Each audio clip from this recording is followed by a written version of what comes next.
video, I figured I'd do another 1 hour one, seeing as the last 1 hour episode that we did so well.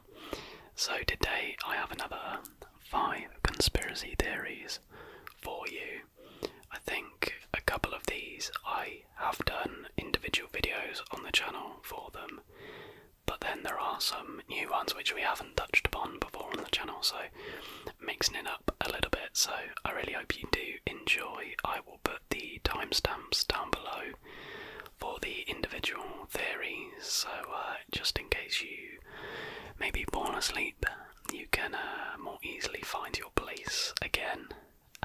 Okay, so without further ado, let's get into conspiracy theory number 1. So, the first conspiracy theories that we're going to dive into are surrounding the assassination of JFK.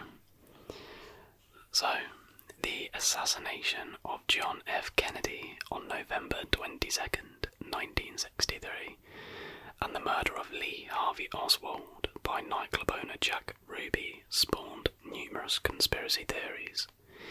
These theories allege the involvement of the CIA, the Mafia, Vice President Lyndon B. Johnson, Cuban Prime Minister Fidel Castro, the KGB, or a combination of all of these entities.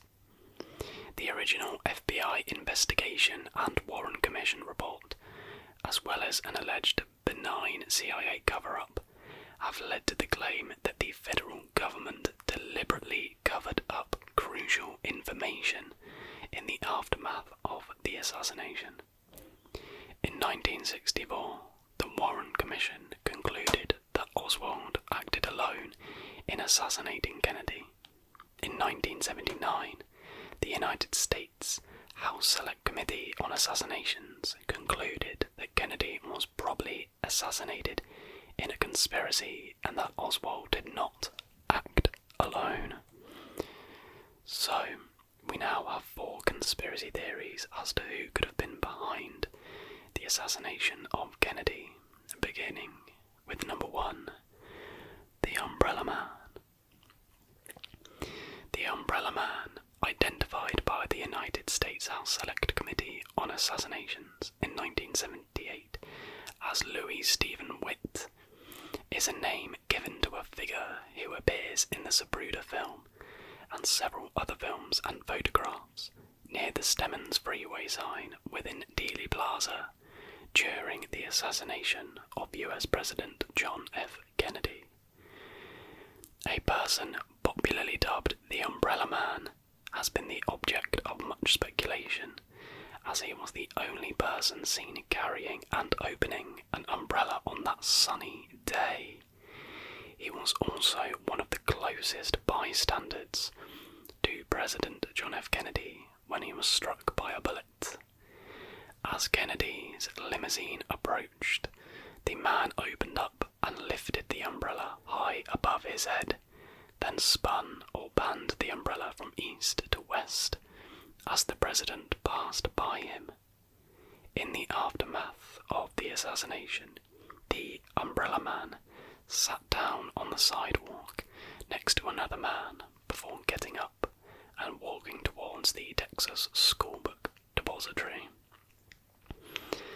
Early speculation came from assassination researchers Josiah Thompson and Richard Sprague, who noticed the open umbrella in a series of photographs. Thompson and Sprague suggested that this Umbrella Man may have been acting as a signaller of some kind, opening his umbrella to signal "go ahead", and then raising it to communicate "fire a second round" to other gunmen. The Umbrella Man is depicted as performing such a role in Oliver Stone's film JFK and the X-Files episode Musings of a Cigarette-Smoking Man. Another theory posited the idea that the umbrella may have been held as a symbol of protest regarding the US government's failure to provide an umbrella of air support during the Bay of Pigs invasion. After an appeal to the public by the United States House Select Committee on Assassinations, Louis Stephen Witt came forward in 1978 claiming to be this umbrella man. He claimed to still have the umbrella and did not know he had been the subject of controversy. He said that he bought the umbrella simply to heckle Kennedy, whose father, Joseph, had been a supporter of the Nazi-appeasing British Prime Minister Neville Chamberlain. By waving a black umbrella, Chamberlain's trademark fashion accessory, Witt said he was protesting the Kennedy family appeasing Adolf Hitler before World War II. An umbrella had been used in cartoons in the 30s to symbolise such appeasement, and Chamberlain often carried one. Kennedy, who wrote a thesis on appeasement while at Harvard, Why England Slept, might have recognised the symbolism of the umbrella. Black umbrellas had been used in connection with protests against the president before. At the time of the construction of the Berlin Wall, a group of school children from Bonn sent the White House an umbrella labelled Chamberlain. Testifying before the HSCA, Witt said, "I think if the Guinness Book of World Records had a category for people who were at the wrong place at the wrong time, doing the wrong thing, I would be number one in that position without even a close runner-up." Moving on to the second conspiracy theory on the assassination of JFK, the theory that it was in fact a mob hit. The Kennedys were no strangers to organised crime. In fact, some believe the mafia helped JFK steal the election in 1960 by securing votes in the key state of Illinois. However, another conspiracy theory has the political dynasty at odds with the mob. This theory hinges on the fact that Kennedy was unsuccessful in overthrowing Fidel Castro in Cuba, meaning the mafia-run casinos remained shut down, and that his brother Robert Kennedy was cracking down on the mob in his role as Attorney General, pursuing a case against Jimmy Hoffa.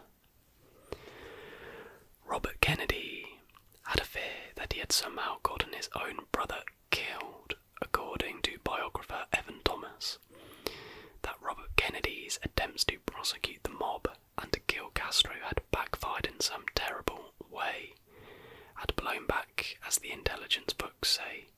Bobby thought that he'd be killed, not his brother, and now he has this daunting, horrible realisation or fear that all of his attempts to get the mob and to get Castro have in some terrible way blown up and come back to haunt his family and resulted in the death of the president, his brother. The History Channel programme The Men Who Killed Kennedy presented additional claims of organised crime involvements. Christian David was a Corsican mafia member interviewed in prison. He said that he was offered the contract of the assassination of Kennedy, but he did not accept it.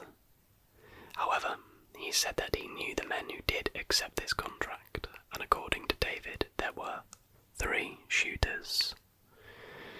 He started the name of one, Lucien Sarti. David said that since the other 2 shooters were still alive, it would break a code of conduct for him to identify them. When asked what the shooters were wearing, David noted their modus operandi was to dress in costumes such as official uniforms. Much of Christian David's testimony was confirmed by former Corsican member Michelle Nicole, who was part of the DEA Witness Protection Program. The book Ultimate Sacrifice by Lamar Waldron and Tom Hartman attempted to synthesize these theories with new evidence. The authors argued that government officials felt obliged to help the assassins cover up the truth because the assassination conspiracy had direct ties to American government plots to assassinate Castro. Outraged at Robert Kennedy's attack on organised crime, mob leaders had President Kennedy killed to remove Robert from power. A government investigation of the plot was thwarted, the authors allege, embarrassing evidence of American government involvement with organised crime in plots to kill Castro. Theory number 3 on the assassination of JFK is the Lyndon B. Johnson conspiracy. A 2003 Gallup poll indicated that nearly 20% of Americans suspected Lyndon B. Johnson of being involved in the assassination of Kennedy.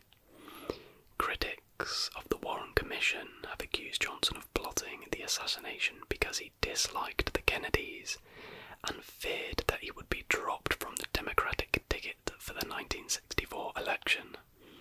So I believe at the time Johnson was Vice President to Kennedy.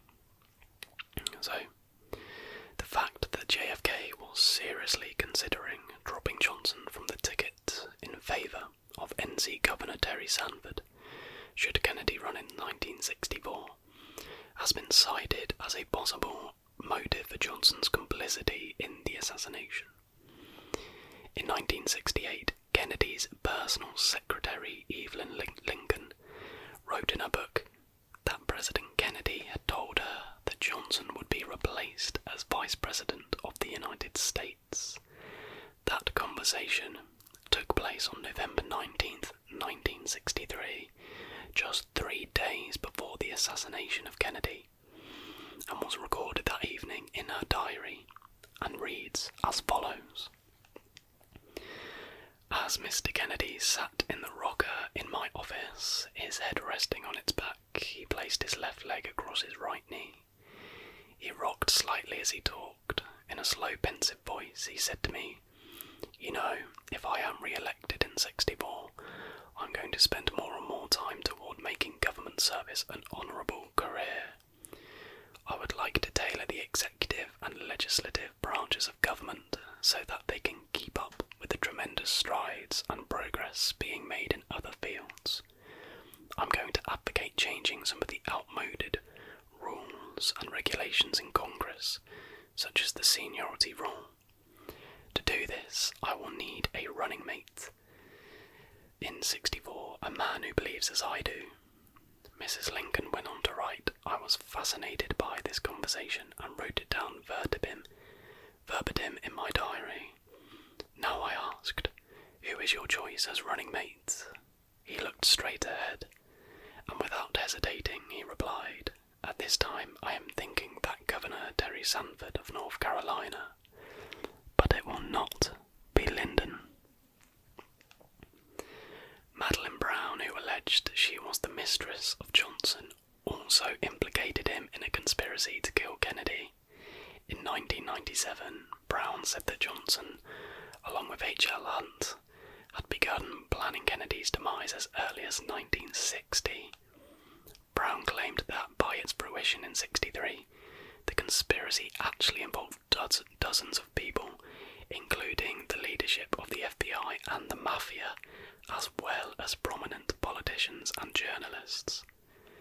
In the documentary, The Men Who Killed Kennedy, Madeline Brown and Mae Newman both placed FBI Director J. Edgar Hoover at a social gathering at Murchison's mansion the night before the assassination.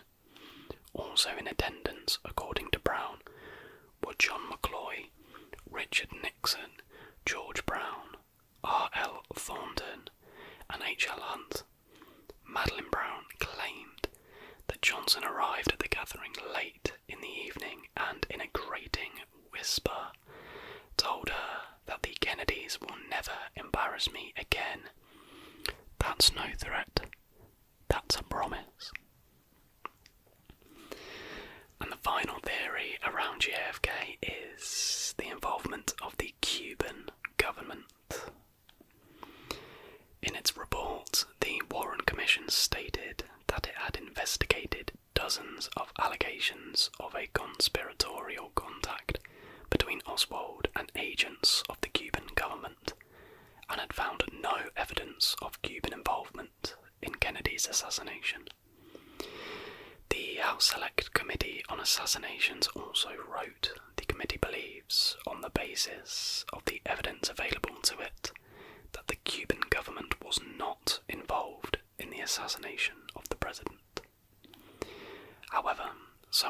conspiracy theorists continue to allege that Fidel Castro ordered the assassination of Kennedy in retaliation for the CIA's previous attempts to assassinate him. In the early 1960s, Claire Booth Luce, wife of Time Life publisher Henry Luce, was one of a number of prominent Americans who sponsored anti-Castro groups. This support included funding exiles in commando speedboat raids against Cuba. In 1975, Claire Luce said that on the night of the assassination, she received a call from a member of a commando group she had sponsored. According to Luce, the caller's name was something like Julio Fernandez, and he claimed he was calling her from New Orleans. According to Luce, Fernandez told her that Oswald had approached his group with an offer to help assassinate Castro. Fernandez further claimed that he and his associates eventually found out that Oswald was a communist and supporter of Castro. He said that with his newfound knowledge, his group kept a close watch on Oswald until he suddenly came into money and went to Mexico City, then Dallas. Finally, according to Luce, Fernandez told her, "There is a Cuban communist assassination team at large, and Oswald was their hired gun." Luce said that she told the caller to give his information to the FBI. Subsequently, Luce would reveal the details of this incident to both the Church Committee and the HSCA. Both committees did investigate the incident but were unable to uncover any evidence to corroborate the allegations. In 1977, Castro was interviewed by newsman Bill Moyers. Castro denied any involvement in Kennedy's death, saying, "It would have been absolute insanity by Cuba. It would have been a provocation. Needless to say, I would have been to run the risk that our country would have been destroyed by the United States. Nobody who's not insane could have thought about killing Kennedy in retaliation." So there we go, that concludes the conspiracy theories about Kennedy. Certainly some really interesting things in there in terms of what's most likely. I'll probably go with the Lyndon B. Johnson one. I think he seems a bit sus, a bit fishy. Let me know down below if you have any other theories about JFK and what you believe might have happened. Do let me know, but for now, let's now move on to conspiracy theory number 2. So, conspiracy theory number 2. They're all about Disney. So we've got a bit of a range here. We've got some specifically about Walt Disney, some about Disney films, and then we've got the Pixar theory, which you may have heard of. Theory number 1. Frozen was a cover-up. When Walt Disney passed away on December 15th, 1966, the rumour mill started churning. Somehow, people got the rather odd notion that Walt had himself cryogenically frozen so that one day he could be brought back to life.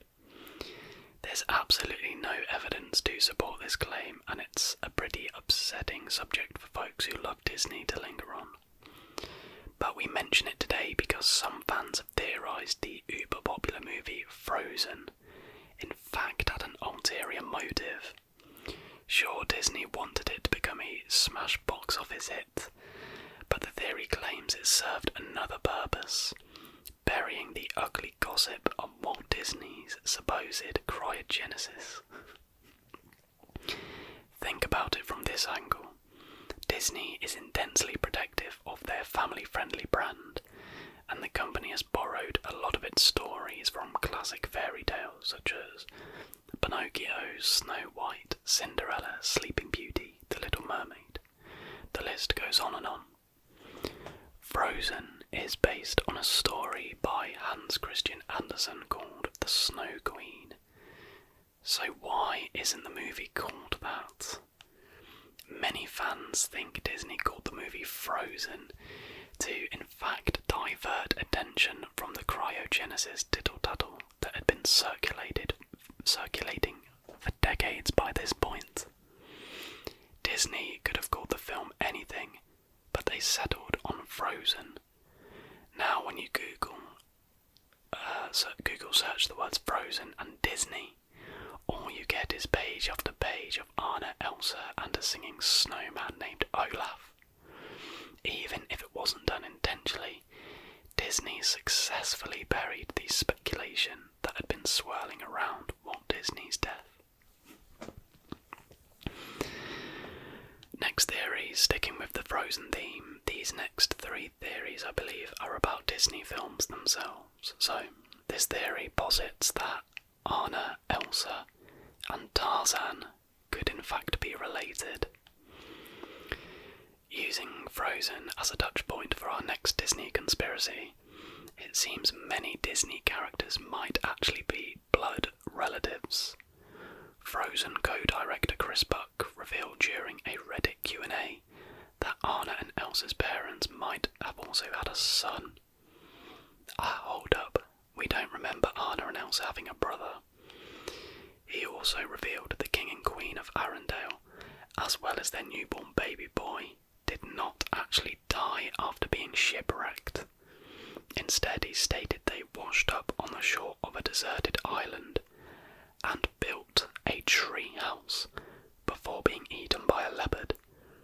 We could be wrong, but that sounds exactly like the plot to Disney's Tarzan. Since Buck made these remarks before Frozen 2 came out in theatres, it's pretty obvious he was joking, but to this day some fans still believe this rumour to be true. Now, sticking with Tarzan, Jane could be the great-great-great-granddaughter of Belle. Tug on one thread and the whole thing starts to unravel. There's also an interesting theory around that Jane from Tarzan and Belle from Beauty and the Beast are related. Both of them love to wear yellow dresses, have eccentric dads, they even look a great deal alike. Oh, and that tea set we see briefly at the camp before Dirk destroys the place. It looks just like Mrs. Potts and Chip from Beauty and the Beast. But what if it doesn't just look like them? What if it is them? Well, in that case, Jane would actually be related to the Beast and not Belle, since he's in possession of the tea set. But still, we're talking some serious things that make you go, territory here. Theory number 4. Ariel and Hercules are cousins. Oh, but it gets so much weirder. Here's one for you mythology buffs. Hercules' father is Zeus. Zeus's brother is Poseidon. Poseidon's son is Triton, and Triton's daughter is Ariel. That means Ariel from The Little Mermaid and Hercules are like second cousins, or first cousin once removed. Wanna go even further down the rabbit hole? King Triton was once married to Ariel's mum, the Queen, and they had 7 daughters. Athena, Alana, Adeia, Aquata, Arista, Andrina, and of course, Ariel. In the Little Mermaid prequels, we learn that the Queen was killed by humans, hence King Triton's general hatred of them. But some people believe the Queen once lived in Neverland's Mermaid Lagoon and was killed by Captain Hook. All of this is based off the red-haired mermaid seen briefly in Peter Pan. Seems a bit fishy if you ask us. Now we move on to the Pixar theory. This is by far the biggest theory within the Disney sort of section, and honestly, I've heard a bit of this theory before, but I've never fully read into it, and having now read into it, it's definitely very, very interesting.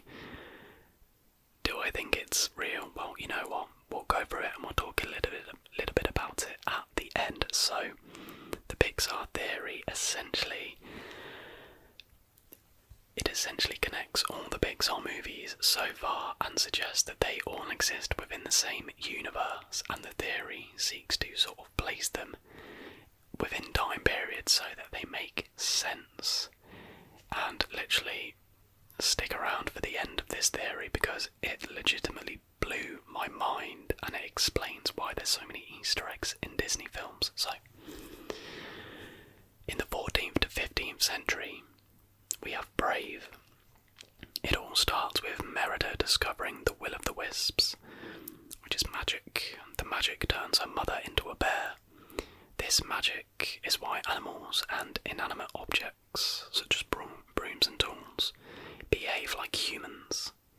Magic was utilised by a witch who mysteriously vanishes through wooden doors. Eventually, the magic from the Will of the Wisps would lead to the birth of superheroes. So moving on to the 50s and 60s, of course, we have The Incredibles. Superheroes maintained order in the world, but Buddy, a wannabe superhero, created two things for the demise of superpowered humans: self-serving AI robots like the Omnidroid, and the high-tech zero-point energy, electromagnetic energy that exists in a vacuum. This is the pivotal moment where we see machines eradicating their only threat, supers. Eventually, toys start to absorb and draw their powers from zero-point energy, unseen energy that travels in wavelengths. Moving on, 1997 to 1998, Toy Story. The first signs of life from toys are now present due to Syndrome's technological prowess. Toys come up with a code of rules and learn that human love is another energy source, upon which they thrive. These toys discover what happens to toys that are isolated from humans.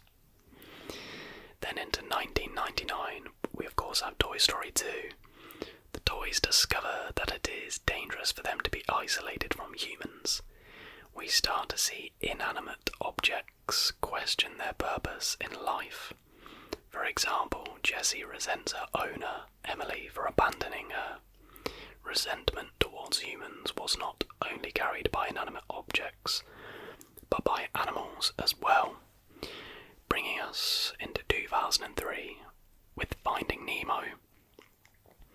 In the ocean, we find that fish are incredibly advanced. They have schools, a network and freeway system. We discover that humans are polluting the earth and experimenting on them. Dory was one of the animals that was experimented on, which is why she is so forgetful. There are signs of resentment growing towards humans for polluting the environment, stealing fish and caging them. Animals begin to be more curious and carry more humanistic characteristics. Animals with humanistic characteristics, well, that brings us on to Ratatouille, placed in 2007. In Ratatouille, Remy discovers his love for cooking and displays human characteristics. Some of them are walking on his hind paws, cleaning his hands, reading, and of course, cooking. This is the first time we see personal interaction between human and animal, but it is for the purpose of controlling humans. Remy controls Linguini because Linguini does not know how to do anything. We see that Remy's rat clan does not approve of the humans and feels both fear and hatred towards them. Moving forward 3 years according to this theory, we then have Toy Story 3. 3 years later, toys have gone through a lot with humans. If you've seen the movie, you can tell why most of the toys have had it, being abused physically and emotionally by humans. Lotso the Hugging Bear straight up hates humans because they use and discard toy objects like they are absolutely nothing. He starts trying to take care of his own kind. This provides yet another reason why machines and objects alike are ready to take over.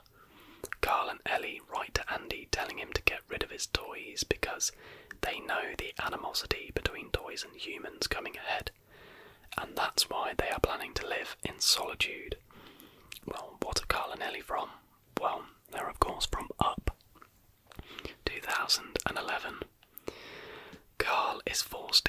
is housed to a corporation, BNL, because they are expanding the city.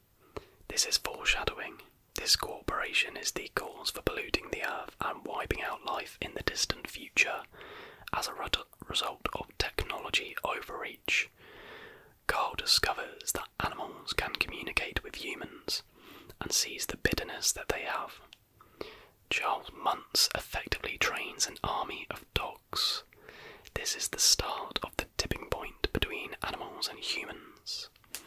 Years later, the uprising between animals and humans begins. Who do you think won that war?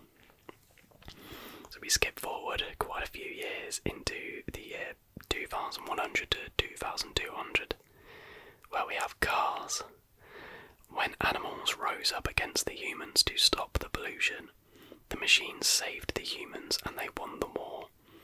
However, since machines helped humans win, it tipped the balance on Earth. Machine/BNL had to send the remaining humans off into space on a ship called Axiom. All of the other machines were left behind to populate the world and run things. But how do we know cars took over Earth and not another planet?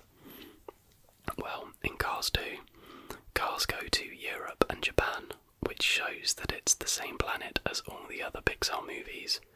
It also shows there are no humans throughout this world. The world at this time ends up with an energy crisis, as oil is the only energy used for cars.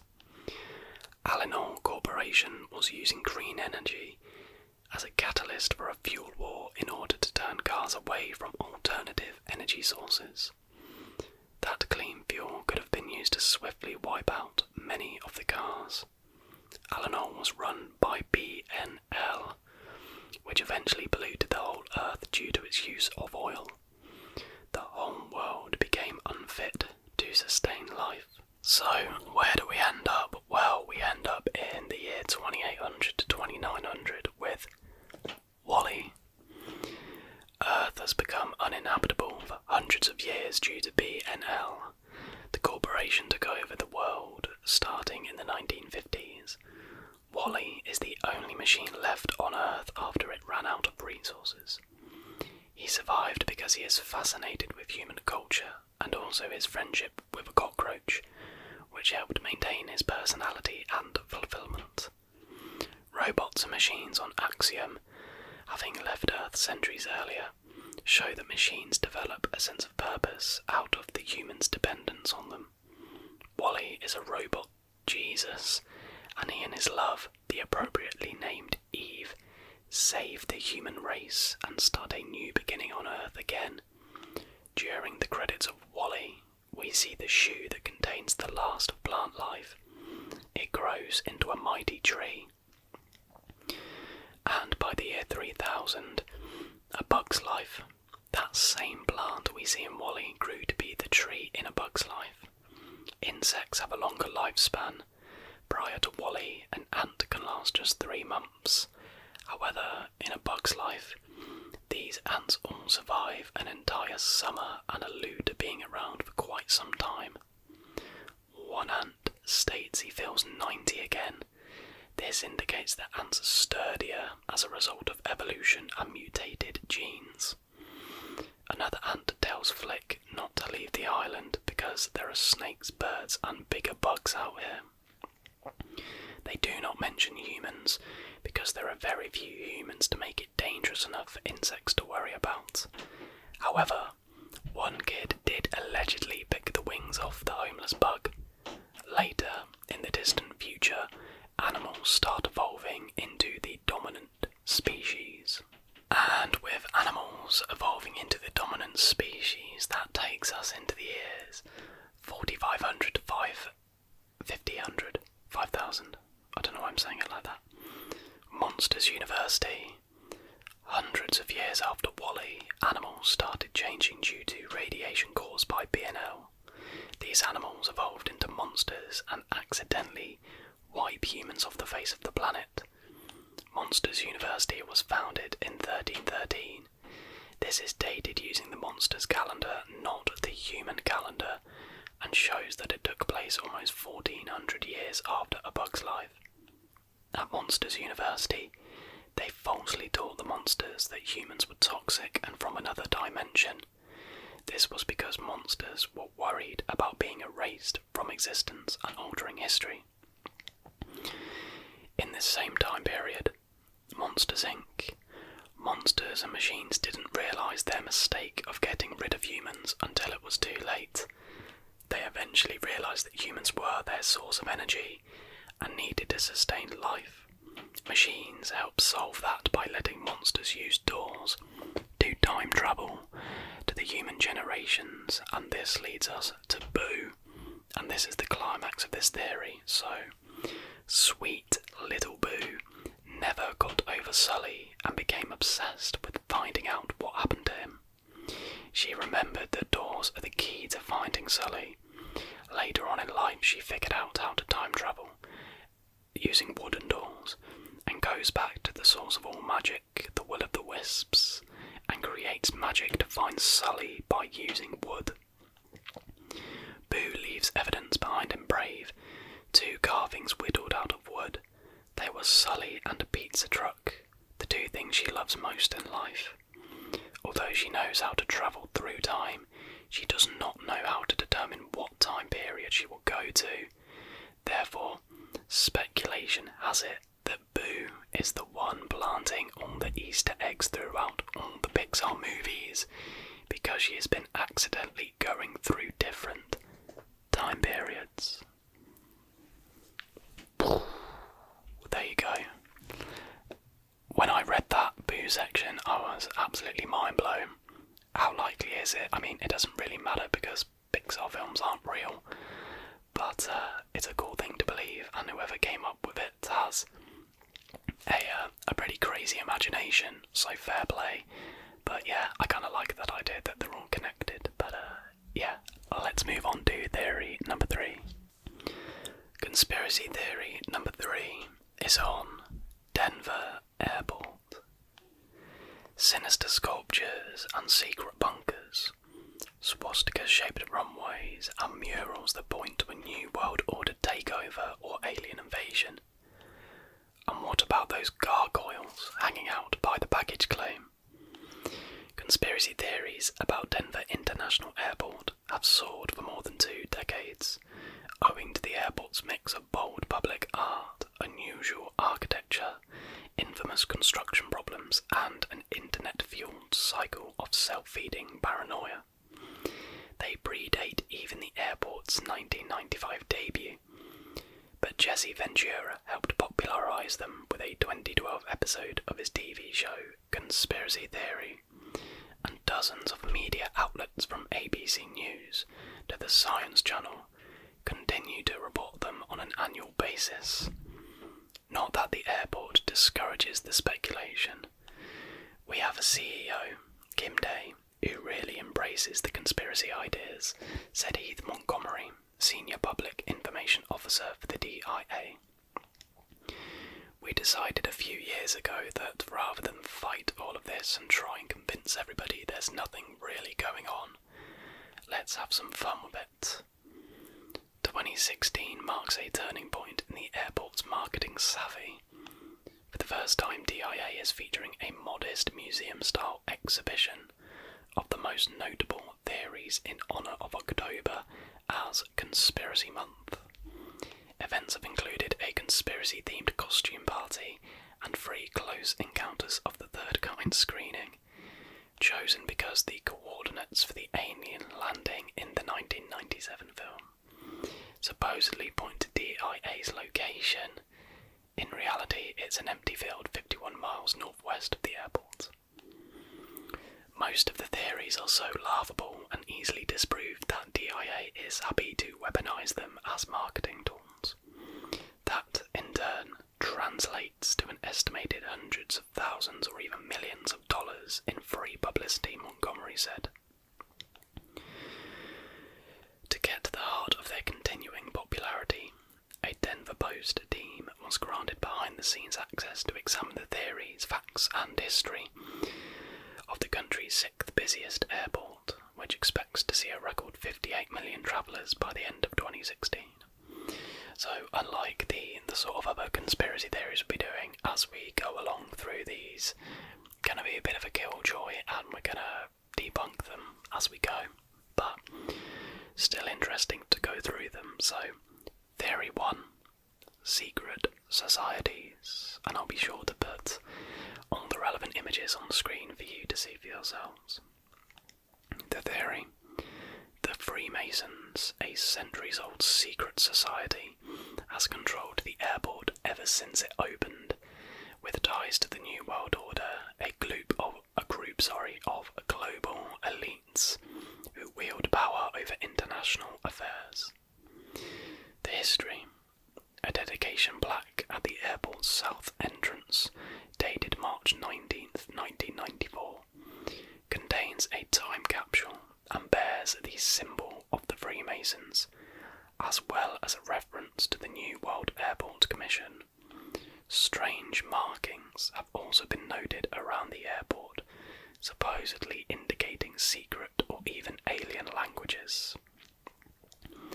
But the facts: while the Freemasons are a legitimate fraternal organisation with civic ties to the airport's dedication, there is no evidence to suggest they have a hand in ongoing planning or decision-making at the civilian facility.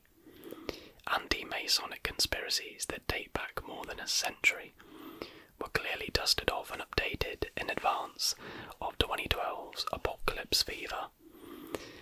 The time capsule, to be opened in 2094, contains coins, a signed opening table from Coors Field, Mayor Wellington Webb's sneakers, and a few Black Hawk Casino tokens, among other items. The New World Airport Commission was named by Charles Ansbacher, an arts advocate who died in 2010.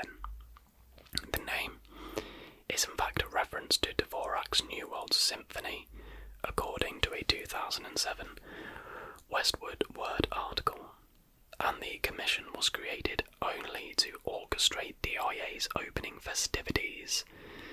The strange markings are Navajo language characters and references to other airport artists. Theory 2. Artistic clues to the apocalypse.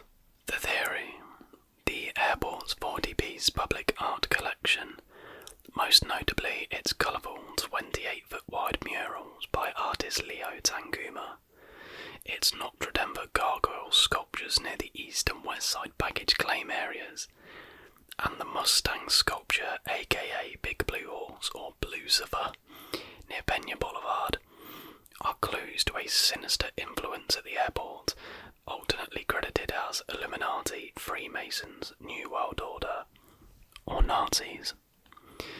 The history: like most DIA conspiracy theories, this one roughly parallels the rise of the internet at the time of the airport's opening, and has been given fuel over the years by radio hosts like George Noory, TV conspiracy backer Ventura, and many others.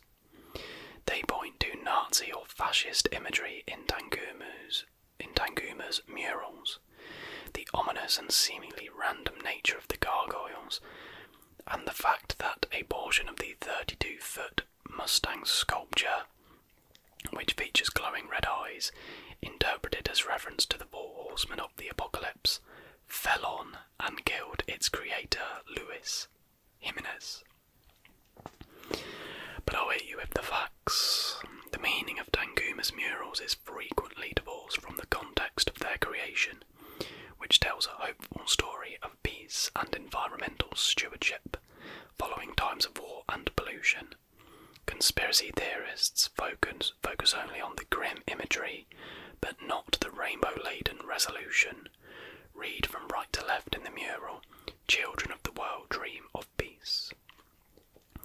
The red eyes in the Mustang sculpture are an homage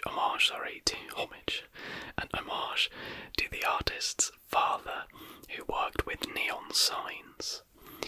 Hindsight's 2020, because it really could have been any colour of neon, said Ether Kaufman, Director of Arts and Public Events for the DIA. And the gargoyles: they have historically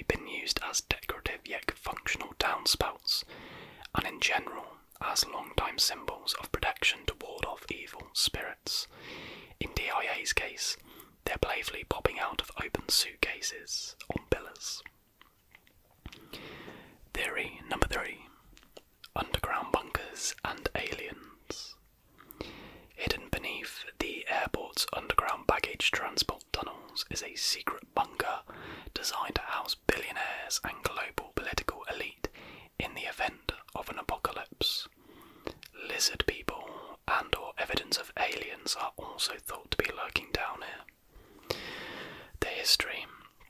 Contractors who originally worked on the airport, which went over budget and opened 16 months behind schedule, reportedly saw evidence of bunker entrances and unexplained tunnels. A multi-million-dollar automated baggage system failed to work as designed, fueling doubts about the intent and scale of the construction. An alien drawing has appeared on the walls, and blurry footage of lizard people has appeared on conspiracy websites. But the facts: roughly 1,000 people work daily in the various levels underneath the airport, ferrying luggage among ticket counters, planes and baggage claim areas in a pair of 7,000-foot-long tunnels that run alongside the airport's underground trains, which were not immediately ready to use upon the airport's opening. As seen during a tour of the tunnels provided to the Denver Post, the guys who write this article, all plumbing and electrical infrastructure appears to end at the underground area's lowest level. Hiding anything else under it would be an engineering feat on par with the channel that connects England to France. Furthermore, over the years, little personal touches have been made, Montgomery said of the tunnels, pointing to the hand-drawn alien images, as well as decidedly non-alien themed graffiti like smiley faces, as he drove an electric golf cart under the B concourse. The automated baggage system was actually used in various capacities, mostly by United Airlines. Up until 2010, there's a certain mystique to anything you can't see, Montgomery said of the 470,000 square feet of underground space. The fact of the matter is, it would take me 3 days to show you everything down here. Finally, airport workers have been known to don lizard masks as pranks while the media are on tours, including one caught on camera by Fox 31 KDVR Denver, in a video that has since been circulated as evidence of their existence. And then theory number 4, Nazi runways and remote locations. The theory states the DIA's location, approximately 25 miles from downtown Denver, swastika-shaped runway configuration and various barely concealed symbols of Nazism or fascism hint at any number of sinister plots, theorists say. Also, a tunnel is said to connect DIA to NORAD, nearly 100 miles to the south, near Colorado Springs.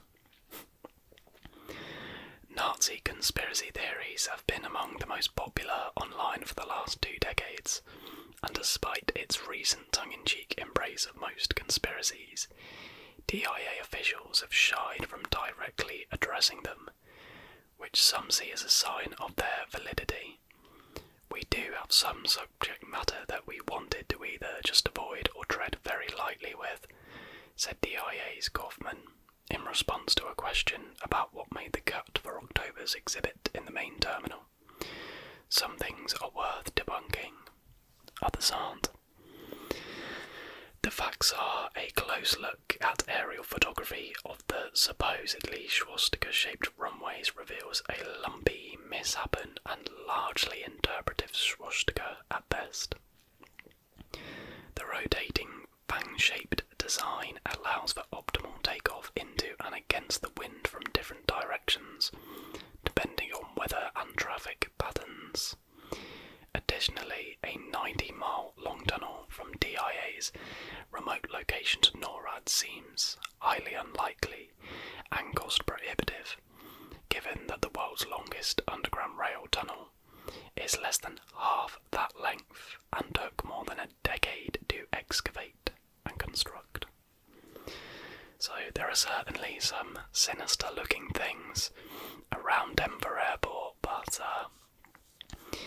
yeah, I assume and think it's all innocent, but maybe I need to go and experience it for myself and be convinced that it's headquarters for the Illuminati or something. We don't know. Anyways, moving on to conspiracy theory number 4. Birds aren't real. Yeah, you heard that right. There are some people in the world who believe that birds are simply not real. Now, for this one, the people that believe this theory do have their own website, and as far as I can tell, it's kind of, I think it's part parody, but some people do actually believe this, but I think the website, and it initially started as like a parody of other conspiracy theories, but I'm not really too sure. But what I'm going to read to you is literally just the about page on the Birds Aren't Real website. So it says, well, at the beginning, warning, disturbing content, so always a good start. The only way to properly explain is with words. That's in italics. Is that like taking the mic? Because, like, obviously. Chapter 1. Why? When asked to write the unabridged history of this organisation, I was taken aback. I knew that I had reached many thousands in my quest to spread the truth, but I was bewildered and frustrated with myself when I realised that I had not yet done an acute job of giving details, the why, the how, when, who, etc. I knew that I had to write something that was concise, accurate, and free of any fault or error. This is my work, prepared to take a journey into a history that they will not, dare I say, never teach in school. Much of what you're about to read has been censored for almost 60 years. Who knows how long it will take our corrupt government to block this website? Only time will tell. In the meantime, I ask that you take 20 minutes out of your busy day and read all of this information, soak it in, revel in the fact that everything you know is one big lie. There we go. So it begins. In 1947, the CIA was founded. Its sole responsibility to watch and survey tens of thousands of Americans suspected of doing communist things. This orchestrated stalking epidemic went on for almost 5 years, and few were found guilty of any real crimes. However, it became clear in the early 50s that the threat of communism was only going to rise, and a broader system was needed to track any individual who was suspected of such activity. The fears were only encouraged when in 1951, Julius and Ethel Rosenberg were wrongly arrested and convicted of espionage against the United States. They were accused of spying on behalf of the Soviet Union. This highly publicised event gave the government a small window to implement a new program that would place the first CCTV surveillance cameras in areas with a high Russian immigrant concentration. This went on for a few years or so, when in 1953 Alan Dull was made the first civilian director of the CIA, and made it his mission to ramp up the surveillance program, hiding cameras in thousands of locations and ordering his staff to plant them in areas that would be impossible to detect. He knew that the possibilities for this camera program were endless, and on April 15, 1956, met with President Dwight D. Eisenhower and proposed a plan that would put cameras in the sky. Dulles knew that the sky was the future for his surveillance program, as you could truly track someone with a moving camera much easier than having to switch between cameras on street corners and hidden in storm drains. One camera in the sky could do the work of hundreds on the ground. Eisenhower approved the initial idea and asked him to return when he had figured out how to make it possible. Dulles left the Oval Office and immediately flew to an undisclosed location, meeting with various members of his inner circle to discuss the plan in more intricate detail. It is believed that the initial plan for killing of all the birds and replacing them with flying cameras was thought up one weekend in May 1956.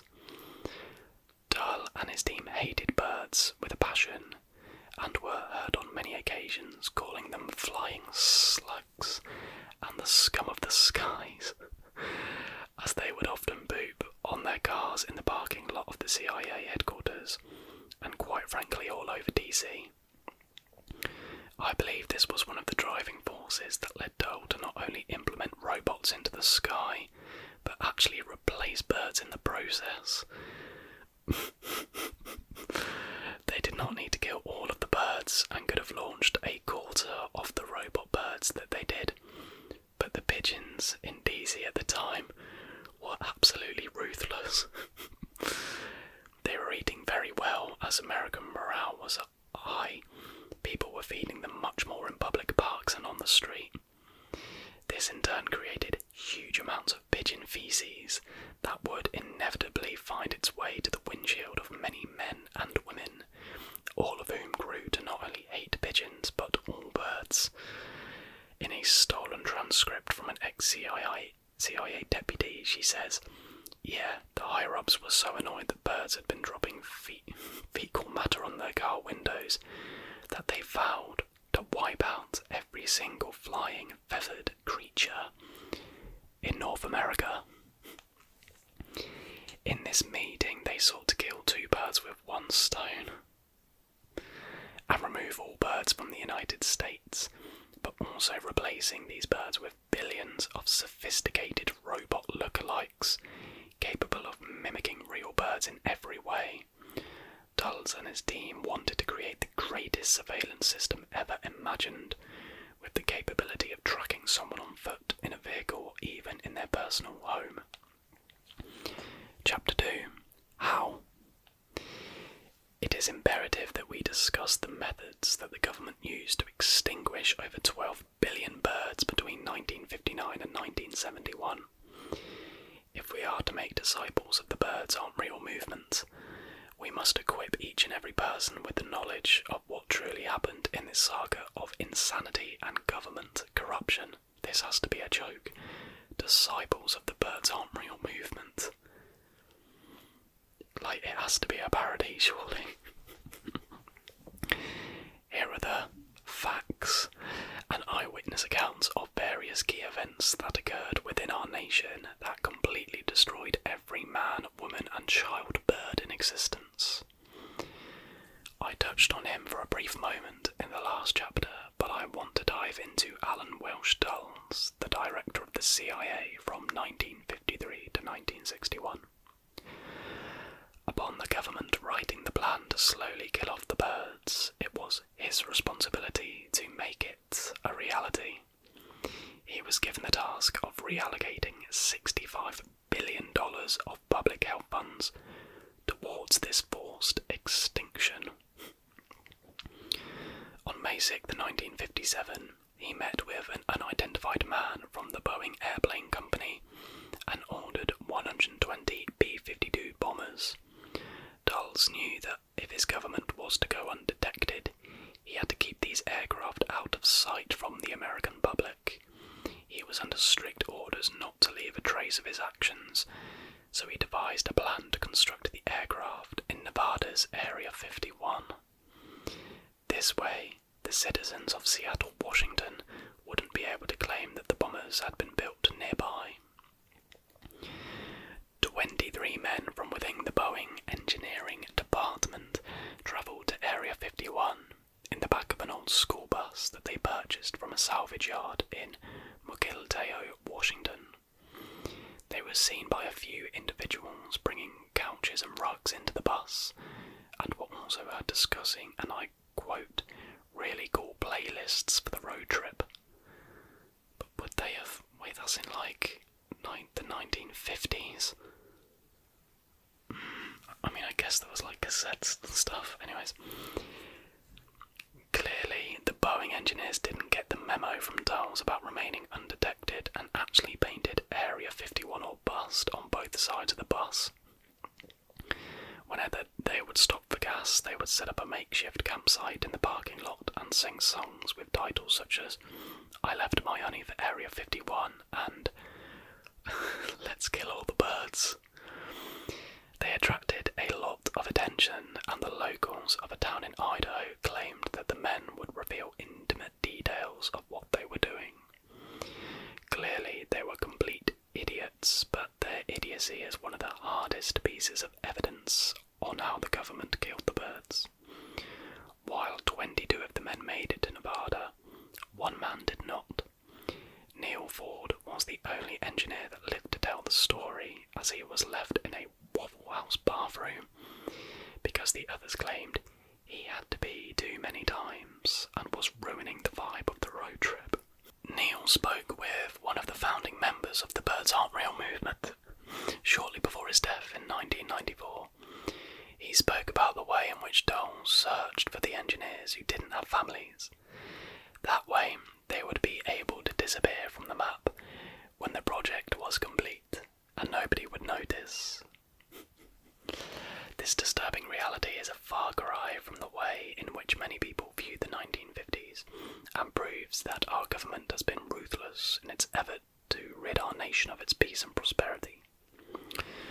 Upon making it to Area 51, the 22 remaining engineers were tasked with designing a new version of the B-52, the B-52B. The B stands for bird or barrack, and it was to be a brand new model of the B-52 that had 450-gallon water tanks in the place of the bomb compartments. The water tanks were hard to design, and one of the engineers almost gave up, but Dulles hit him over the head with a 40-pound wrench to try and knock some sense into him. This unintentionally put the man into a coma, to which he never awoke. Scared out of their minds, the remaining 21 engineers vowed to finish designing the airplane so they could leave Area 51 for good. This was to be a faulty dream, however, as none of the men were ever seen again. We only know this information because 12 pallets of classified documents were stolen from a warehouse by one of our Birds Aren't Real patriots, but we'll get to that later. Once the water tanks were fitted into each bomber, a complex system of radar and tracking technology was installed to the nose of the aircraft. This technology was extremely advanced for its time and was used by the crew to track large flocks of birds from distances of 200 miles away. Once the radar was fitted, 5 coats of jet black matte paint was sprayed onto every surface of the plane. This was done to camouflage the aircraft against the night sky, so that it could go undetected from the ground. Not only was paint used to hide the bombers, but each external strobe beacon and landing light was removed. Not a single light emitted from the plane, and the Pratt & Whitney JT3D engines were fitted with noise reduction pads that enabled the aircraft to fly completely silent from altitudes of 3,000 feet or higher. It took 2 years to build the 120 bombers, and once they were finished, the Boeing engineers were told that they were free to go home. However, they were intercepted 30 minutes into their trip back to Washington, and were put in the back of an armoured troop transport vehicle. The men were sent to the front line in Vietnam, which Dulles hoped would seal their fate. Each of the engineers actually survived for 3 weeks of intense combat, and were kidnapped by the Viet Cong only after they ran out of ammo. The men were not heard from again. Now you may be wondering, how were the birds actually killed? What method was used to accomplish this act of mass murder? Good question. The water tanks in the bombers were filled with a specially formulated bird poison that once consumed would give the bird a virus that could be passed on to other birds. The poison was sprayed from an altitude of 8,000 feet and would completely dissolve before it hit the ground, which meant that only birds would be affected by its terror, and once a single drop of the poison struck the bird's feathers, the virus would take hold through the fibres and make its way into the bloodstream. The virus would then affect the bone structure in such a way that total decomposition of the birds would take place within 24 hours. On June 2nd, 1959, Water the Country was born. This was to be the secret code name given to the programme from 1959 to 1976, when it was renamed to Operation Very Large Bird. Within the next 6 years, 15% of the bird population was wiped out. During these first few years, bird prototypes were released by the 100 million. The term drone was not used at this time, and instead they were referred to as robot birds. Let it be known, the CIA were originally the only ones responsible for this atrocity, and the sitting president, John F. Kennedy at the time, had no idea that this was taking place. The CIA did not intend for anyone but select departments to find out what was going on. Even the pilots of the bombers were unaware what they were doing. The chief commanding officer of Water the Country told them they were watering the grass of the entire country. To this day, it is highly unlikely that the pilots know that they assisted in the largest mass murder in world history. If any of the original bomber pilots of Operation Water the Country are reading this, hear me closely. We do not blame you for the sins of your superiors. While you did kill billions of helpless birds, you did not know what you were doing. You do not have to remain in hiding. Join the movement, and together we can fight the government. Goodness me, I've just realised, this legitimately goes on for absolutely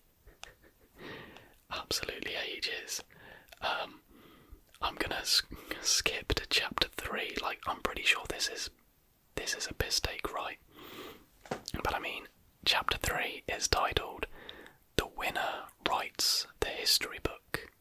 On July 2nd, 1964, there was a secret meeting held in the Jefferson Building. The attendees are unknown, as the only evidence is a 6-minute recording that was uncovered in the basement of an isolated storage warehouse by one of our patriots. In this meeting, it is believed that members of the CIA and Operation Water the Country discussed the need for a heavy amount of bauxite, an amorphous clayey rock that is the chief commercial ore of aluminium. This bauxite was essential to the process of robot construction, as aluminium would make up roughly every facet of its frame and internal structure. In the audio recording from the meeting, you can clearly hear one of the attendees say, "We need a quick solution to this problem. The production team needs this material right now. Real birds have been disappearing for almost 2 years now, and if we don't start replacing them in mass quantities, people will notice.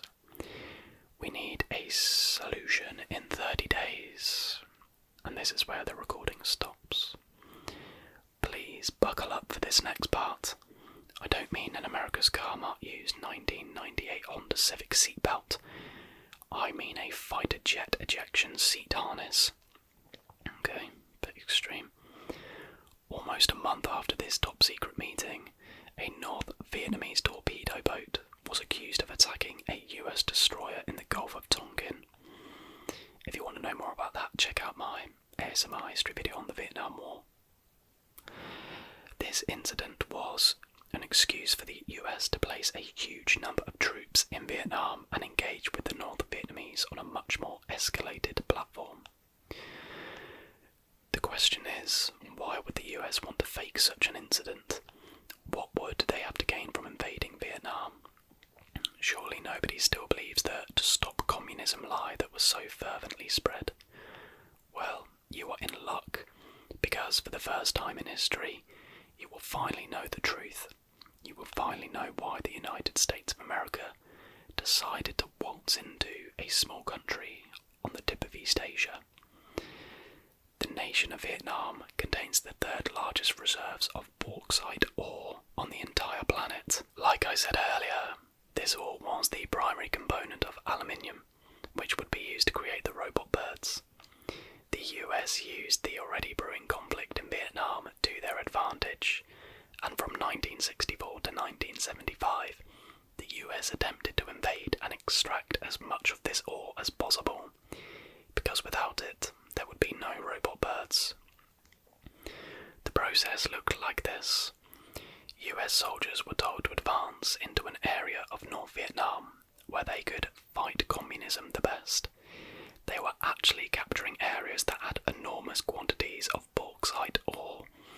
Once flanking defences were set up, dozens of excavators were deployed to dig into the deposit and dump the bauxite into dump trucks that would then travel a distance of up to 26 hours through enemy territory to Cam Ranh Base, a US military port located in the Can Ho province of South Vietnam. The bauxite ore was then loaded onto a cargo ship that would deliver the ore to an unidentified port on the east coast of the US. From there, the ore would be transported to the hundreds of facilities that constructed the robot birds. Now, you may be wondering, how did the government get thousands of people to build the birds, and where are they now? Why aren't they testifying in court to the atrocities they were forced to commit? Do they not remember building all those robot birds? My friend, that question has been debated for decades by many within the Birds Aren't Real community. To sum it up, they were tripping balls.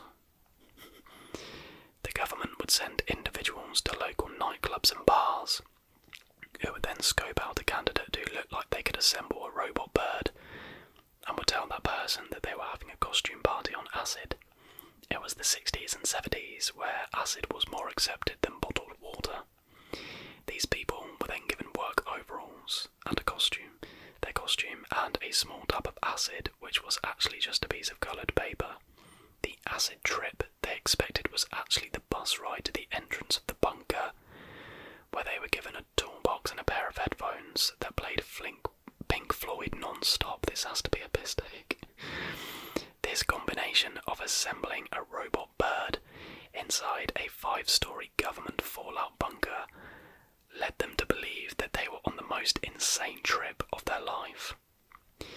Many of these individuals would later be heard saying, "The craziest trip I had was back in '76, when I met this guy who gave me this crazy tab. From then, all I remember is riding through the desert for 45 minutes on the top of a sawed-off school bus, then walking down a staircase into a huge warehouse that was underground, and having some guy tell me to follow some instructions and make some type of flying robot bird." And then this is all stuff about how the movement began. Oh my gosh, why did I copy and paste all of this? There's so much.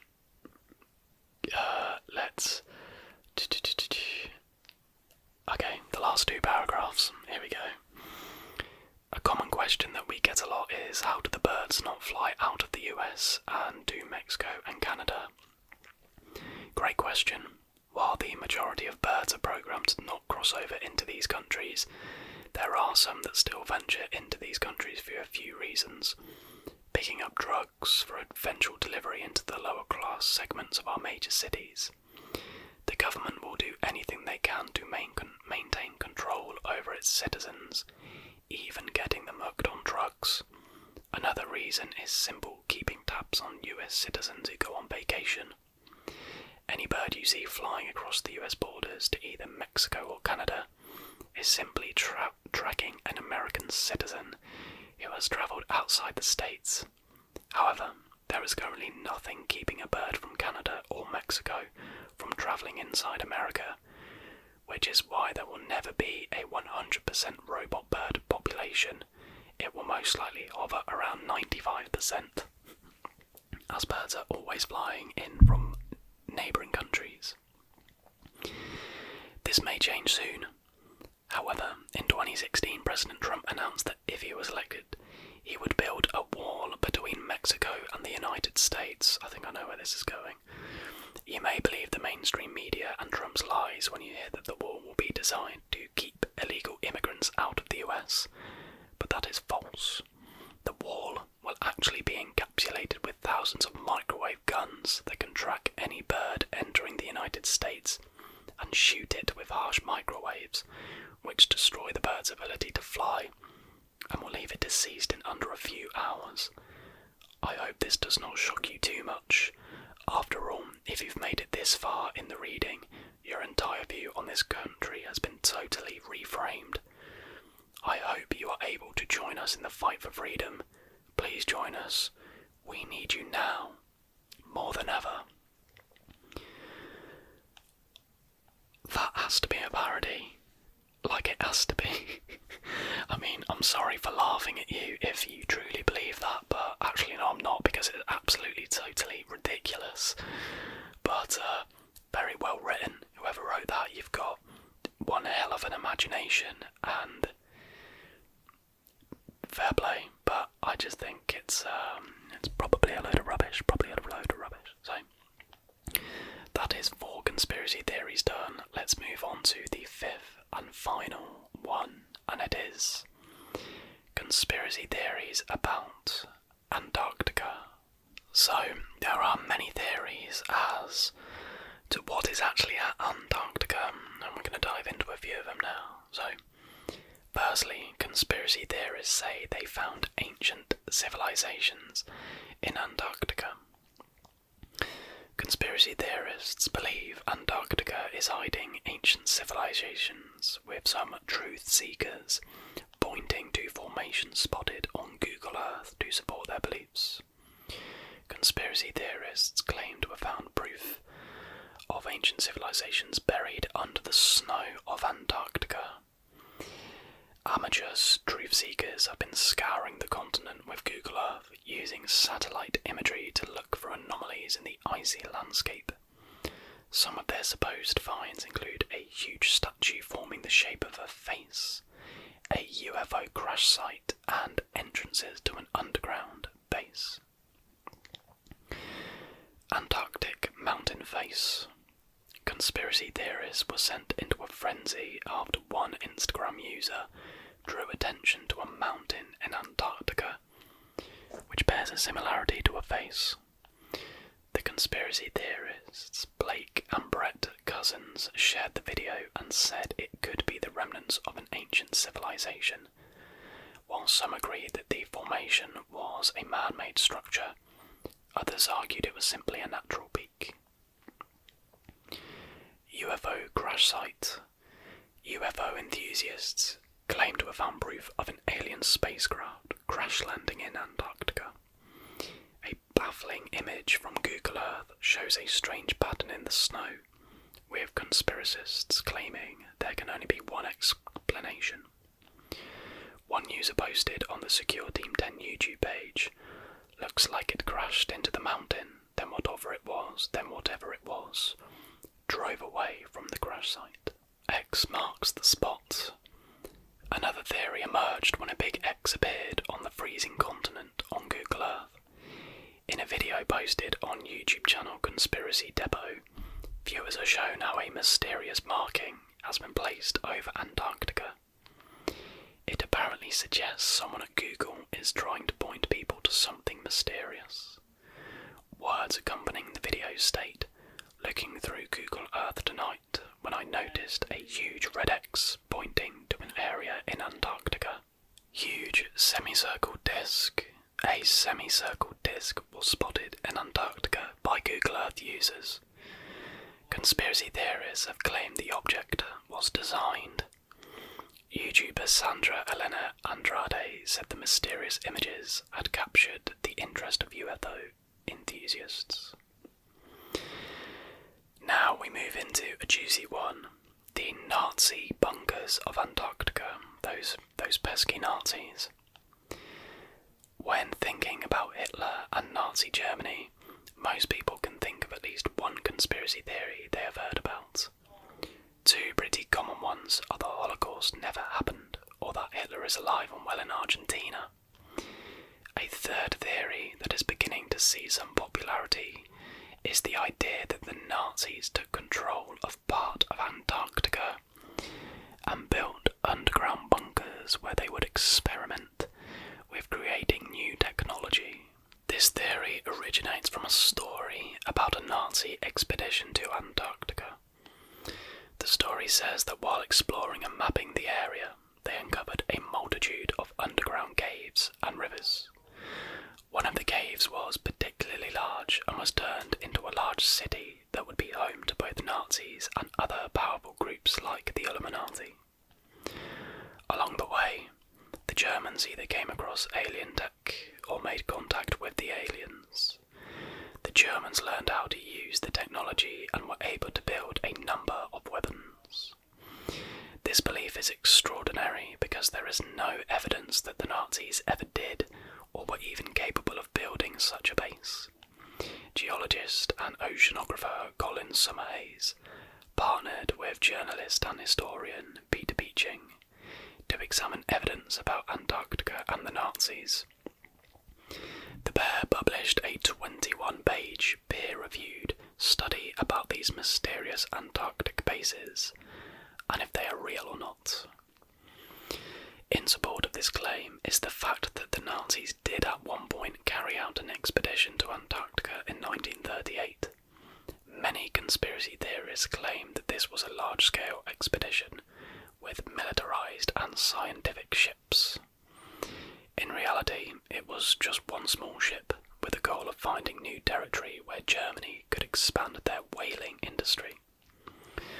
There is also no mention of intent to establish a base in any Nazi documents, and after the start of World War II, the Nazis don't return to Antarctica until 1959. The crew manning the ship also would have been nowhere near large enough to build a base the size of what is being claimed. Another bit of evidence for this theory is about the Nazis agreeing to the Antarctic Treaty. The treaty makes Antarctica a research zone and states that Antarctica cannot be targeted in any way by bombs or missiles. Conspiracy theorists jump on this and say, why would Nazi Germany sign this agreement?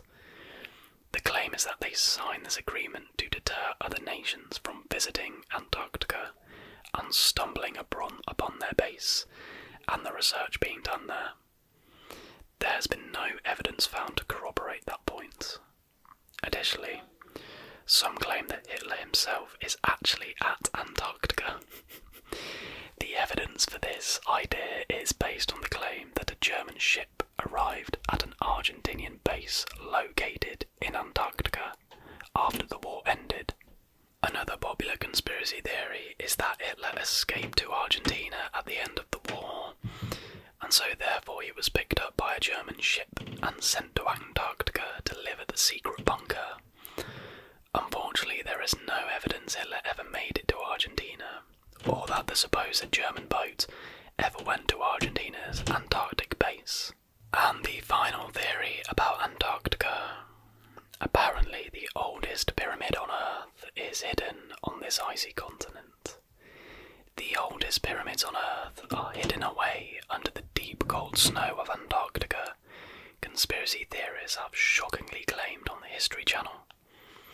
Ancient alien theorists who are certain secret pyramids are concealed all around the globe think some may be hidden on Antarctica. Conspiracy theorists, in particular, point to a vaguely pyramid-like structure near the Shackleton mountain range on the icy continent. The pyramid in question, when viewed on satellite imagery, does appear to have four steep sides, much like the Great Pyramid of Giza.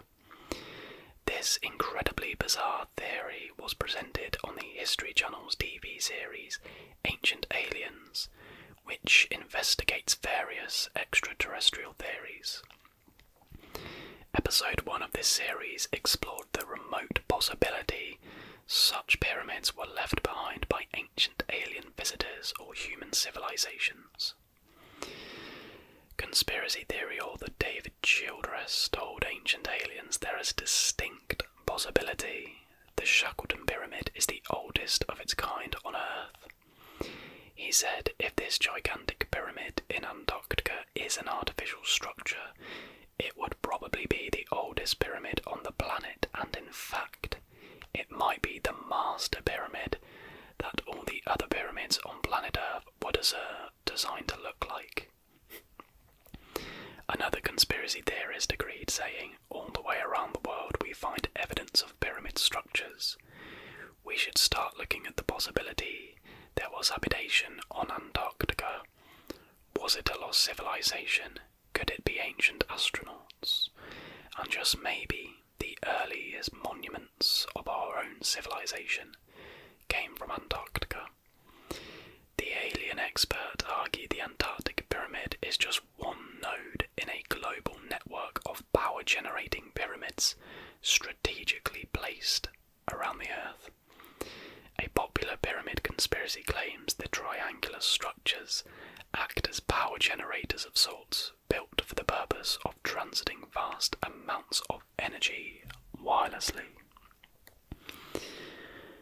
And realistically, what do I think about those theories? I think the Nazi one's probably a load of rubbish, and the formations and the faces and stuff, it's probably just natural, isn't it? But I'll have put them on screen.